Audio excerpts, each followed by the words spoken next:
ನಮಸ್ಕಾರ ವೀಕ್ಷಕರೇ, ರೇಖಾ ಕನ್ನಡತಿ ಚಾನಲ್ಗೆ ಸ್ವಾಗತ. ಇಂದು ನಾವು ಸೋಯಾ ಕರಿ ಮಾಡುವ ವಿಧಾನವನ್ನು ತಿಳಿದುಕೊಳ್ಳೋಣ ಬನ್ನಿ. ಇದು ರೊಟ್ಟಿಗೂ ಚೆನ್ನಾಗಿರುತ್ತೆ, ಚಪಾತಿಗೂ ತುಂಬ ಚೆನ್ನಾಗಿರುತ್ತೆ. ಹೇಗೆ ಮಾಡೋದು ಅಂತ ತಿಳ್ಕೊಳ್ಳೋಣ ಬನ್ನಿ. ನಾನಿಲ್ಲಿ 1 ಗ್ಲಾಸ್ ಆಗುವಷ್ಟು ಬಿಸಿನೀರನ್ನು ಕಾಯೋದಕ್ಕಿಟ್ಟಿದ್ದೇನೆ. ಅವು ಕುದ್ದ ನಂತರ ನಾನು 1 ಬೌಲ್ ಆಗುವಷ್ಟು ಸೋಯಾ ಚಂಕ್ಸನ್ನು ತೆಗೆದುಕೊಂಡಿದ್ದೇನೆ. ಅವನ್ನ ಹಾಕಿ ಒಂದು ಚಿಟಿಕೆ ಉಪ್ಪನ್ನು ಹಾಕಿ ಕುದಿಯೋದಕ್ಕಿಡೋಣ. ಅವು ಕುದ್ದಿಂದ ಹಿಂಡಿ ತಕ್ಕೊತೀನಿ.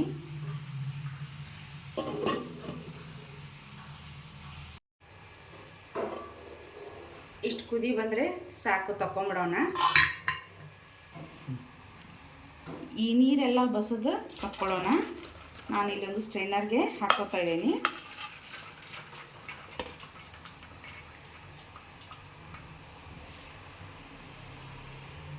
ಇವೆಲ್ಲ ನೀರು ಬಸಿಲಿ, ಇಲ್ಲಾಂದರೆ ಕೈಲೇ ಹಿಂಡಿ ಆದರೂ ತೊಗೋಬೋದು ನೀವು.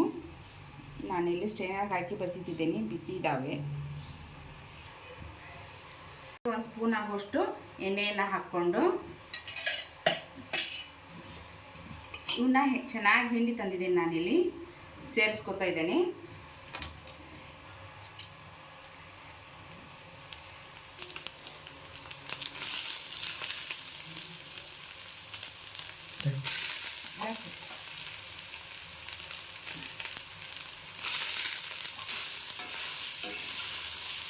ಇನ್ನು ಒಂದು ಸತಿ ಚೆನ್ನಾಗಿ ಹುರ್ಕೊಳ್ಳೋಣ. ಕಲರ್ ಚೇಂಜ್ ಆದರೆ ಸಾಕು, ಅಲ್ಲಿವರೆಗೂ ಹುರ್ಕೊಳ್ಳೋಣ. ಇಷ್ಟು ಕಲರ್ ಚೇಂಜ್ ಆದರೆ ಸಾಕು, ತಕ್ಕೊತೀನಿ ಇವಾಗ. ಇವನ್ನ ಒಂದು ಪಾತ್ರೆಗೆ ತಕ್ಕೊಂಡು ಅರ್ಧ ಕಪ್ ಆಗುವಷ್ಟು ಮೊಸರನ್ನ ತೆಗೆದುಕೊಂಡಿದ್ದೀನಿ ನಾನಿಲ್ಲಿ.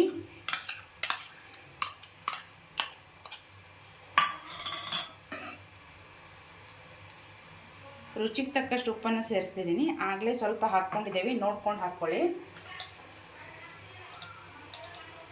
ಒಂದು ಅರ್ಧ ಸ್ಪೂನ್ ಆಗುವಷ್ಟು ಗರಂ ಮಸಾಲವನ್ನು ಸೇರಿಸ್ಕೊತಿದ್ದೀನಿ. ಇಲ್ಲಿ 1 ಸ್ಪೂನ್ ಆಗುವಷ್ಟು ಅಚ್ಕಾರದ ಪುಡಿಯನ್ನು ಸೇರಿಸ್ಕೊತಿದ್ದೀನಿ.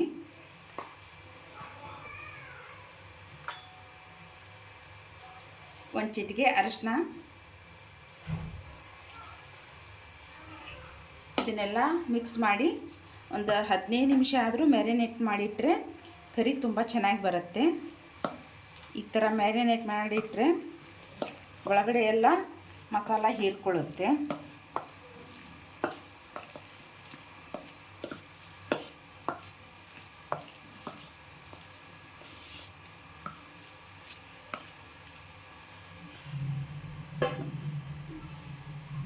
ಅದು ನೆನೆಯೋಷ್ಟರಲ್ಲಿ ಇಲ್ಲಿ ಒಂದು ಪೇಸ್ಟ್ ಮಾಡ್ಕೊಂಬಂದ್ಬಿಡೋಣ.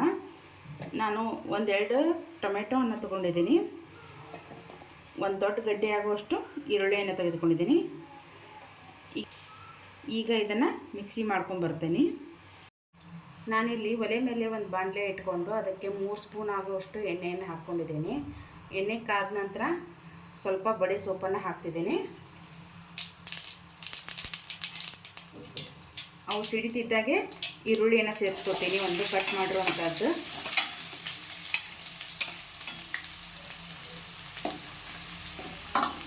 ನಾನಿಲ್ಲಿ 1 ಸ್ಪೂನ್ ಆಗುವಷ್ಟು ಶುಂಠಿ ಬೆಳ್ಳುಳ್ಳಿ ಪೇಸ್ಟನ್ನು ಸೇರಿಸ್ಕೊತಿದ್ದೀನಿ. ನಾನಿಲ್ಲಿ ರುಬ್ಕೊಂಡ್ಬಂದಿರೋಂಥ ಟೊಮೆಟೊ ಮತ್ತು ಈರುಳ್ಳಿ ಪೇಸ್ಟನ್ನು ಹಾಕ್ತಿದ್ದೀನಿ.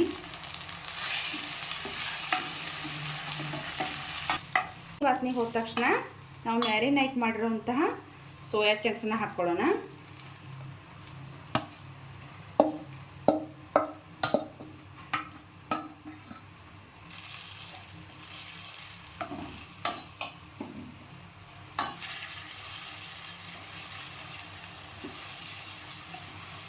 ಇದು ಎಣ್ಣೆಯಲ್ಲೇ ಸ್ವಲ್ಪ ಹೊತ್ತು ಹುರಿಲಿ, ಹಸಿ ವಾಸನೆ ಎಲ್ಲ ಹೋಗೋವರೆಗೂ ಸ್ವಲ್ಪ ಹೊತ್ತು ಕುದಿಸ್ಕೊಡೋಣ.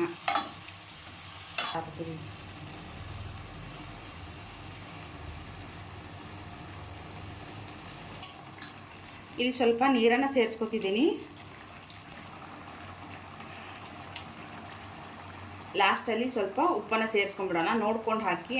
ಈಗಲೇ 2 ಸತಿ ಹಾಕಿದೆ ಉಪ್ಪನ್ನು, ಸ್ವಲ್ಪ ನೋಡಿಕೊಂಡೇ ಹಾಕಿ.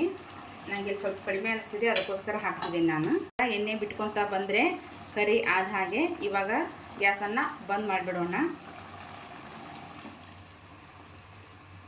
ಲಾಸ್ಟಲ್ಲಿ ಬಂದ್ ಮಾಡಿಂದ ಕೊತ್ತಂಬರಿ ಸೊಪ್ಪನ್ನು ಉದುರಿಸ್ಕೊಳ್ಳೋಣ.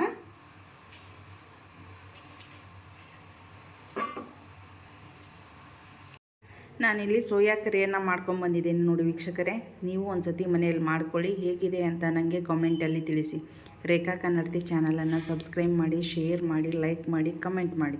ಧನ್ಯವಾದಗಳು.